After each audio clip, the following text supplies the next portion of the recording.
Good morning, people. This is Hasir Soul coming to you with another 7 minutes of soul.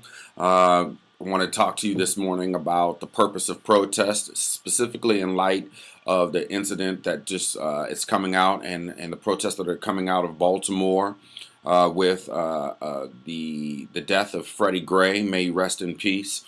I want to hop right into what's really shaping up on social media is this discussion around the purpose of protest, right?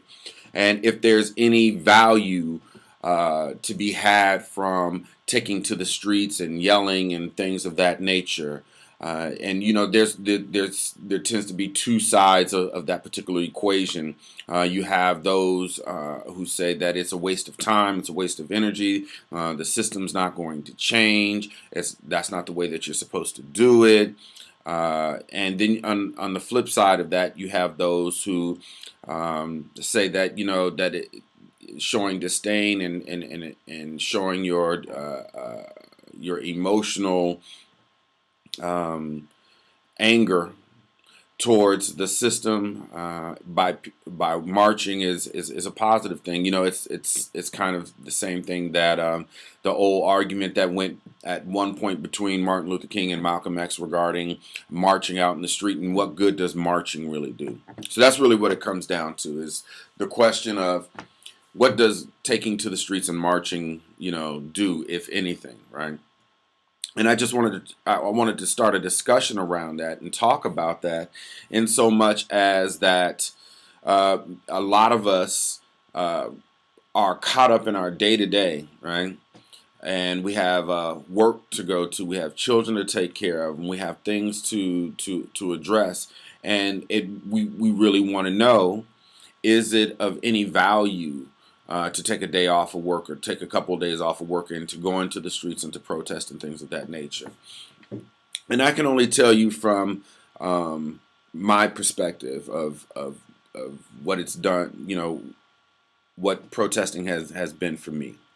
And I've been involved in protest ever since I was, knee high to a grasshopper. I remember engaging in the Parade in Denver, Colorado, walking down the street,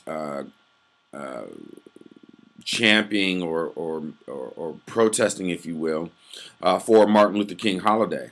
And I remember the chants. I remember the feel of watching groups of people of color get together and to unite around a particular cause, right? And then it was the Martin Luther King for a holiday, which subsequently ended up happening. I'm still struck, even 30 years later, by the impact that watching that and participating in that had.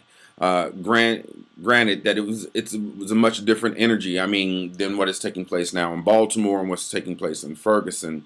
And I've participated in those type of protests as well. And I'm saying all that to say that I think what many people miss when they're critiquing the fact that people move out into the streets and people engage and decide to display their disdain for the system in this particular way, is that it provides the individual citizen with agency, right? It reaffirms for that citizen that their humanity matters, that their voice matters, and they're going to make their voice be heard.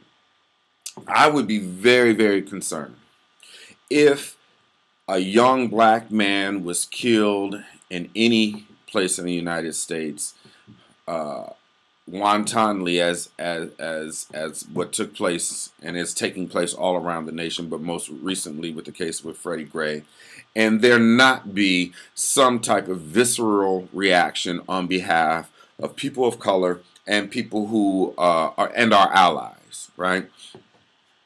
And I am willing to acknowledge that it is only a step in the direction of exacting lasting change. However, I am not willing to discount the importance of it, or to say that it doesn't matter, or that it's a useless activity that is being engaged in by mostly young people of color. Um, with that being said, I think that it's important. It's incumbent upon those of us who have participated in these marches, those of us who have engaged in peaceful protests, to channel that anger, to channel that energy. And when I say channel, I don't mean channel in the way that I would say a Reverend Al Sharpton would channel, right? I don't mean to distract by eloquent words. I mean to channel in the sense of organizing and beginning to create and engage the community in dialogues of how we can use these particular incidents to serve as a catalyst for lasting change in our communities.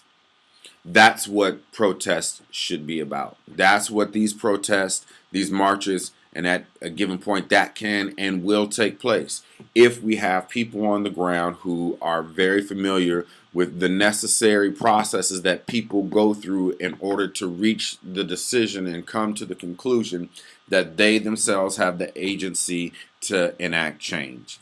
And that's what I think took place in Ferguson. And that's what I believe and hope will take place in Baltimore. So with that said, I would like to send peace and blessings out to the family, and hope that they find some solace in the fact that the death of their family member will create some type of change for the children of the future. So on that note, I'm signing out. Peace.